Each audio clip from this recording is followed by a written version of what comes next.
माझे नाव अजय. रात्रीला शेतात पाणी भरून भरून खूपच दमलो होतो. म्हणून सकाळी 5:30 वाजेलाच घरी येऊन थोडा आराम करत होतो. आता सकाळचे 9 वाजले होते. दारासमोर खूपच गोंधळ झाल्यासारखा आवाज ऐकू येत होता. मग आळस देत डोळे उघडले आणि बायकांच्या जोरजोरात हसण्याचा आवाज येऊ लागला.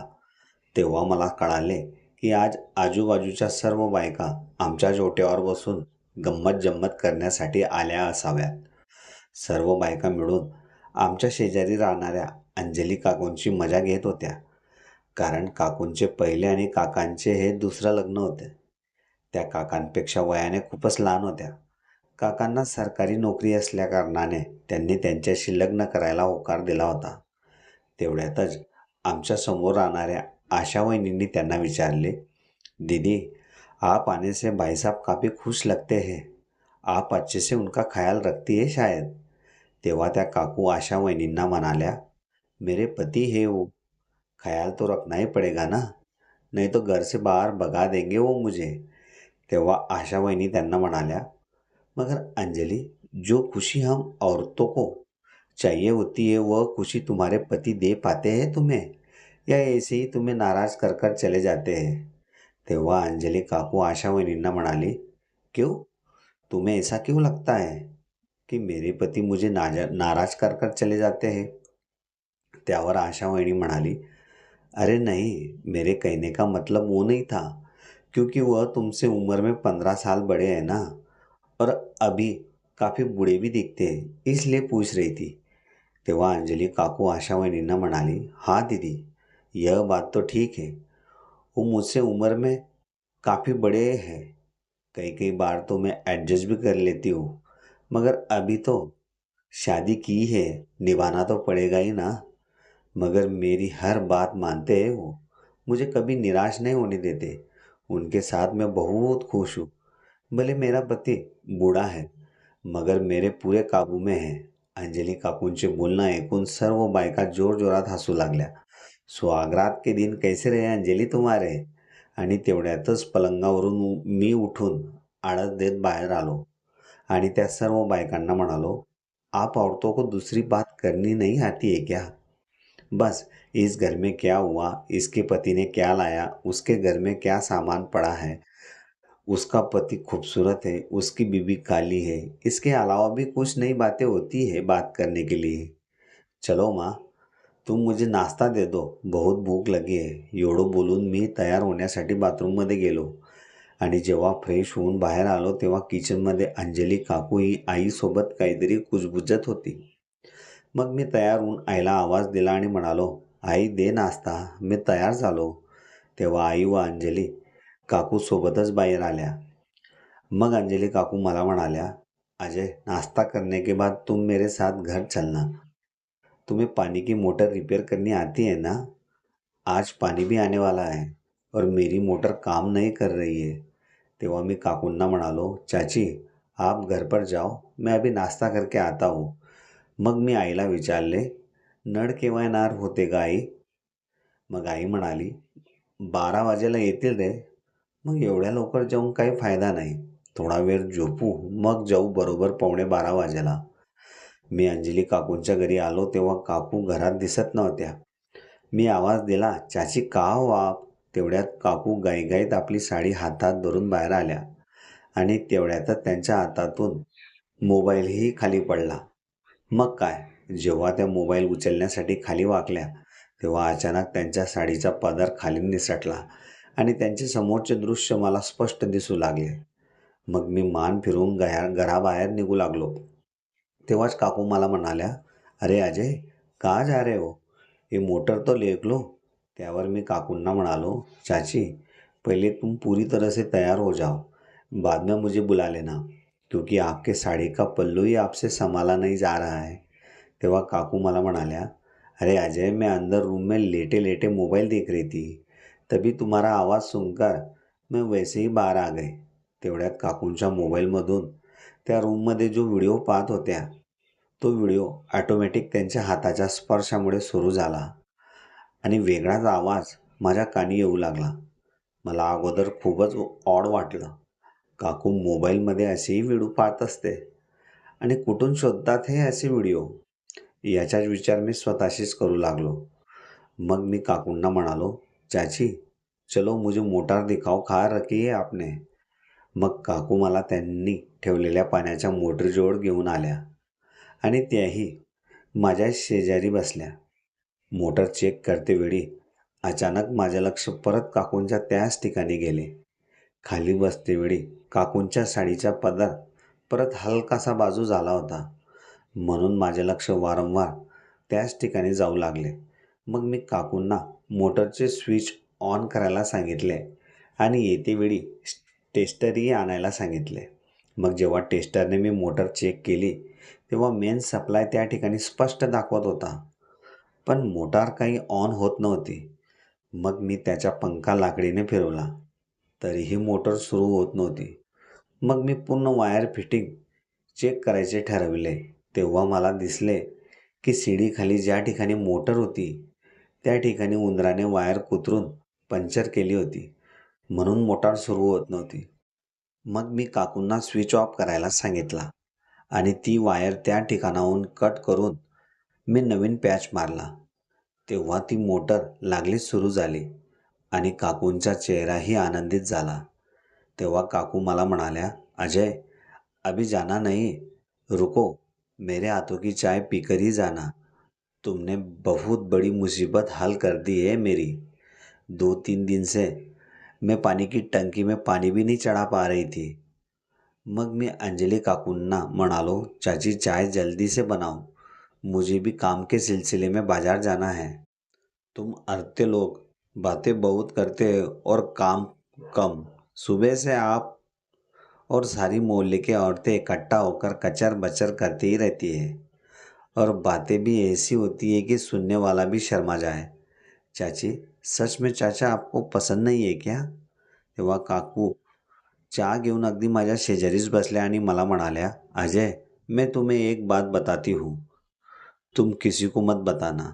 तुम्हारे चाचा से मैंने शादी इसलिए की है क्योंकि वह एक सरकारी नौकरी पर है और मेरी हर ख्वाहिश वह पूरी कर देते हैं, चाहे मुझे शॉपिंग जाना हो या कुछ खर्चे के लिए पैसे चाहिए हो. कभी भी वो मुझे मना नहीं करते.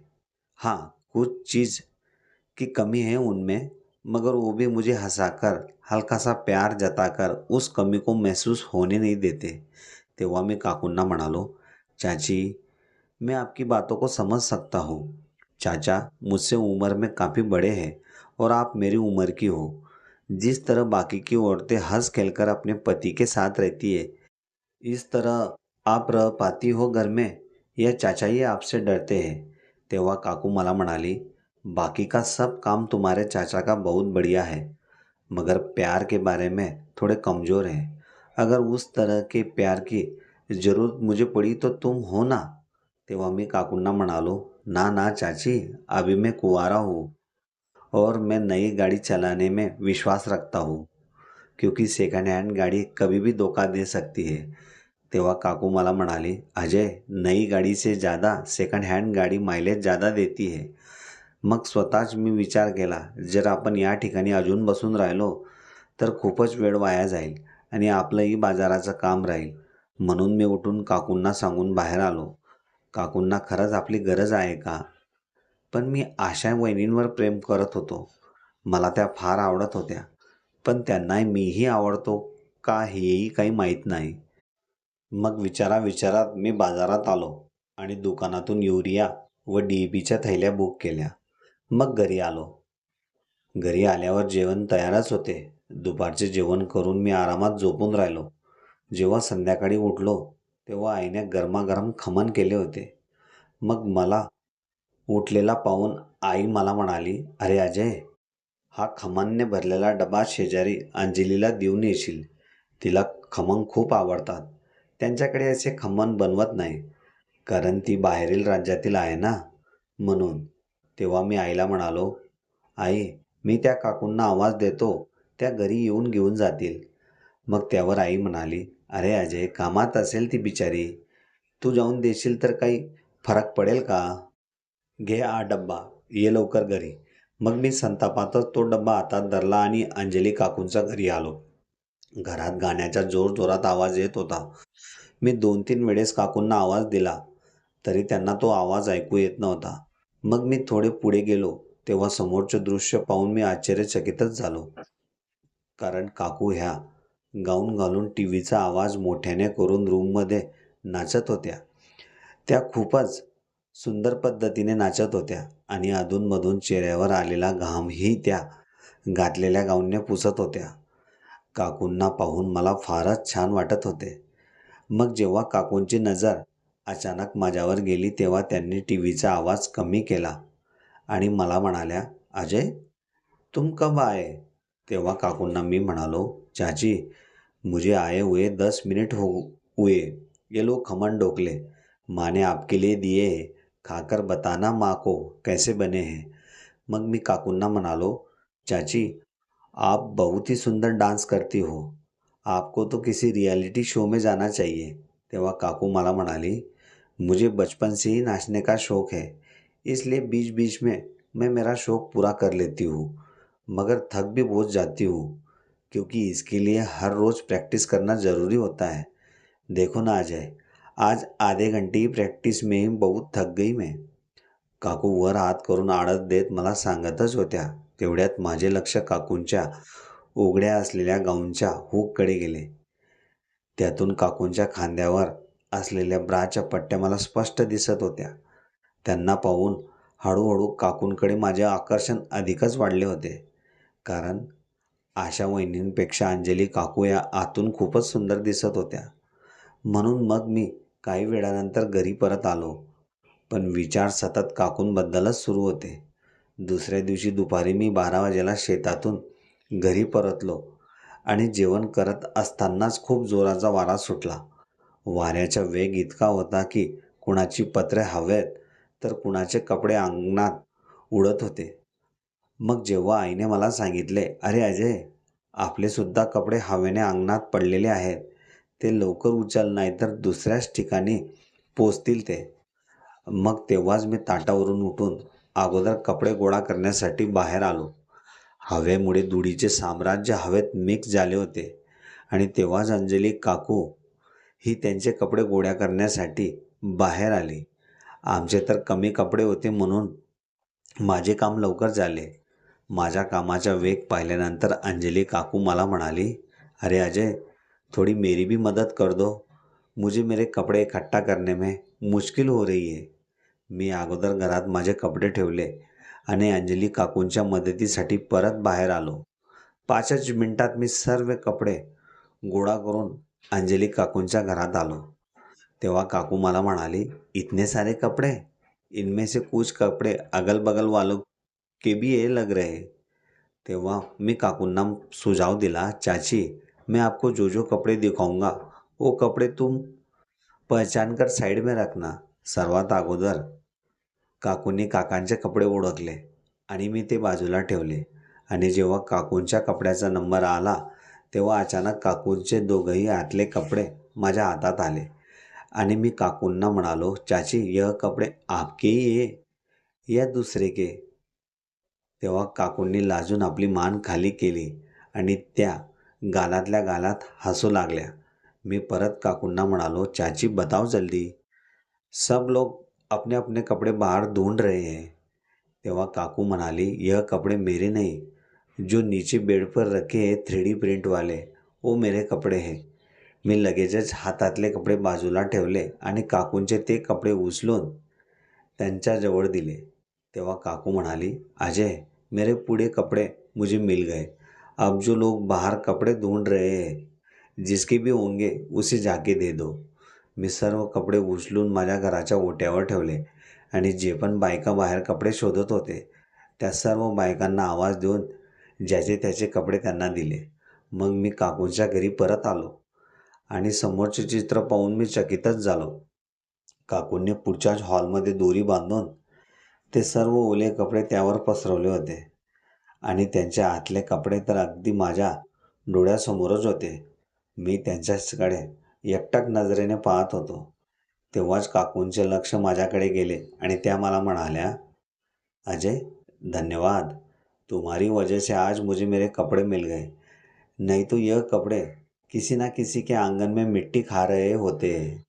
माझे लक्ष अजूनही काकूंच्या आतल्या कपड्यांकडेच होते.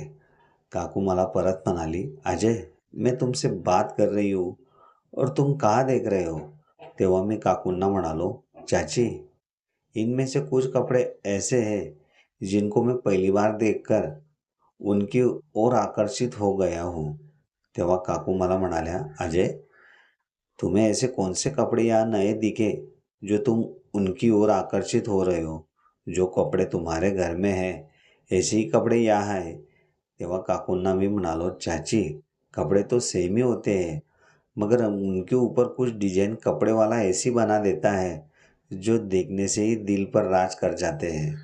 काकूंना माझे म्हणणे काही प्रमाणात कळून चुकले होते, पण ते त्यावेळी काही बोलू शकल्या नाही. आता बाहेर वाऱ्याचा वेगही खूपच मंद झाला होता, म्हणून मी घरी आलो. माझ्या डोळ्यासमोर काकूंचे ते आतले कपडे गिरट्याच घालत होते. काय करावे काहीच समजत नव्हते. दुसऱ्या दिवशी काकू आईसोबत घरीच गप्पा गोष्टी करत होती. मी शेतातून परतलो तेव्हा ते दोघी ओट्यावरच बसले होते. मला पाहून आई म्हणाली, अरे अजय, या अंजलीला बाजारातून डोके दुखणं बंद करण्याची गोळी घेऊन येशील का. तिचं काल रात्रीपासून डोकं खूप दुखतंय. चेहरा पण पहा कसा उतरलेला आहे तिचा. तेव्हा मी अंजली काकूंना म्हणालो, चाची, आपके घर में बुखार उतारने वाली गोली है ना, वही गोली ले लो, उससे भी सिर दर्द उतर जाता है. तेव्हा काकू म्हणाली, है ना मेरे पास, मगर घर में 4-5 गोली अलग अलग टाइप की है. मुझे पता ही नहीं उसमें से बुखार वाली गोली कौन सी है. अजय, तुम चलो ना मेरे साथ घर पर. मग तेव्हा मी काकूंना म्हणालो, चलो चाची, आपके घर. मग काकूंनी मला त्या सर्व गोळ्या दाखविल्या. त्यातली एक गोळी काढून मी काकूंना जेवणानंतर घ्यायला लावली. मग काकूंनी ती गोळी फ्रीजवर ठेवली आणि मी त्या ठिकाणाहून घरी आलो. त्यातल्या 2 गोळ्या सेमच असल्याने काकू कन्फ्यूज झाल्या आणि जेवणानंतर त्यांनी मला अर्ध्या तासातच घरी बोलावले आणि म्हणाल्या, अजय, मुझे कुछ अलग ही महसूस हो रहा है, हल्का सा चक्कर टाइप आ रहा है. तेव्हा मी काकूंना म्हणालो, चाची, मैंने आपको जो बोला था वही गोली आपने ली थी ना. त्यावर काकू मला म्हणाली, हाँ अजय, मैंने वही गोली ली थी. त्यावर मी काकूंना म्हणालो, जरा मुझे उस गोली का रॅपर दिखाना चाची. तेव्हा काकू किचनमध्ये गेल्या आणि त्या गोळीचा रॅपर घेऊन माझ्याजवळ आल्या. मी त्या रॅपरकडे पाहून चकितच झालो, कारण ही ती गोळी नसून पॉवरची गोळी काकूंनी खाल्ली होती. काकू आपल्या चेहऱ्यावर वेगळेच हावभाव करत होती. मग मी काकूंना म्हणालो, चाची, आप मुझे बताओ की यह गोली और कौन कौन लेता है घर में. त्यावर काकू म्हणाल्या, शायद तुम्हारे चाचा लेते हैं. उनके भी बदन में हर रोज काम करके दर्द रहता है, इसलिए लेते हैं वो इस गोली को. तेव्हा मी काकूंना म्हणालो, चाची, आपने गलत गोली खा ली है. यह बुखार की नहीं बल्कि पावर की गोली है. तेव्हा काकू म्हणाली, मेरे बदन में आग सी चल रही है. मुझे इस वक्त तुम्हारी सख्त ज़रूरत है अजय. तुम यही रहो मेरे साथ, बैठो ना मेरे पास. काकू वारंवार तिच्या त्या ठिकाणी हात लावूनच माझ्याशी बोलत होती. काकूंनी माझा हात पकडला आणि मला त्यांच्या शेजारी बसण्यासाठी आग्रह करू लागले. आता काकू माझ्या चेहऱ्यावर तिचा हात फिरवू लागली आणि मला मिठीत घेण्याचा प्रयत्नही करू लागल्या. मला त्यांची व्यथा कळत होती. त्यांना शांत करण्यासाठी कोणाची तरी यावेळेस त्यांना गरज होती. मी काकूंकडे एकटक नजरेने पाहत होतो. तेवढ्यात काकू माझ्याजवळ आली. ती फारच थरथरत होती. अजय, यहाँ मेरे पास आओ ना. मग तिने माझा हात तिच्या हातात पकडला आणि म्हणाली, अजय, मुझे अपनी बाहों में समा लो. मुझे इस वक्त तुम्हारी सख्त ज़रूरत है. माझी पण इच्छा होती काकूंना भरभरून प्रेम करायची, पण मनात भीती वाटत होती. जर आपल्याला कोणी पाहिले तर खूप मोठी गडबड होईल. आता काकू जोरजोराने माझा हात दाबू लागली. मग मी उठून दाराची कडी लावली आणि काकूंजवळ आलो. काकूही माझ्याकडे वेगळ्याच नजरेने पाहत होत्या. आता काकूंना मी आतल्या रूममध्ये घेऊन आलो आणि लागलीच काकूंनी मला घट्ट मिठीत घेतले. मीही त्यांना साथ देऊ लागलो होतो. मग काकूंचा चेहरा मी माझ्या दोघंही हातात धरला आणि माझे ओठ काकूंच्या ओठांपर्यंत घेऊन आलो. काकूंना खूपच घाई झाली होती. माझ्या ओठांचा रस चाखायची. तेवढ्यातच काकूंच्या खांद्यावरील तिच्या साडीचा पदर अचानक सरकला आणि तिचे ते दृश्य मला अगदी जवळून पाहायला मिळाले. मी तिच्या त्या ठिकाणी पाहतच होतो तेव्हाच काकूंनी आपले ओठ माझ्या ओठांवर टिकवले आणि तब्बल 1 तासापर्यंत आम्ही एकमेकांच्या ओठांचा रस चाखत राहिलो. आता काकूंनी आपल्या अंगावरील कपडे बाजूला ठेवले आणि मला मिठीत घेऊन मी काकूंशी भरभरून प्रेम करू लागलो. दुपारी 3 वाजेपर्यंत मी काकूंशी खूप भरभरून प्रेम केले. माझ्यामुळे काकूंना खूपच आनंद मिळाला होता. तेव्हा त्या मला म्हणाल्या, "नवरा हा शेतकरीच असावा. फारच कडक आहेस रे तू अजय." माझ्याही मनाची इच्छा आज पूर्ण झाली होती. खरंच खूपच सुंदर दिसत होत्या काकू. मग काय, जेव्हा पण मी दिवसाला विचार करायचो तेव्हा काकूंचे चित्र डोळ्यासमोर फिरायचे. आता काकू आमच्या घरी जास्त वेळ येऊ लागल्या होत्या आणि मला घरातच बसून वेगवेगळे इशारे करून त्यांच्या घरी बोलवायच्या. मग आम्हाला जेव्हा पण वेळ मिळायचा तेव्हा मी काकूंच्या घरी जाऊन त्यांच्याशी भरभरून प्रेम करायचो. आता तर आमचे नित्यनियम झाले होते. काका जेव्हाही सकाळी ड्युटीवर निघायचे त्यावेळेस शेतात जाण्याच्या अगोदर मी काकूंची भेट घेऊन त्यांच्याच घरात त्यांच्या ओठांवर ओठ टिकूनच शेतात जायचो आणि दुपारी जेवण झाल्यानंतर मी संध्याकाळपर्यंत काकूंच्याच घरी थांबून तिच्याशी प्रेम करायचो. अशा प्रकारे काकूंनी चुकून जेव्हा डोके बंद होण्याच्या जागेवर पॉवरची गोळी घेतली तेव्हाच मला त्यांच्या आतल्या सुंदरतेची जाणीव होऊन भरभरून प्रेम करण्याची संधीही मिळाली होती.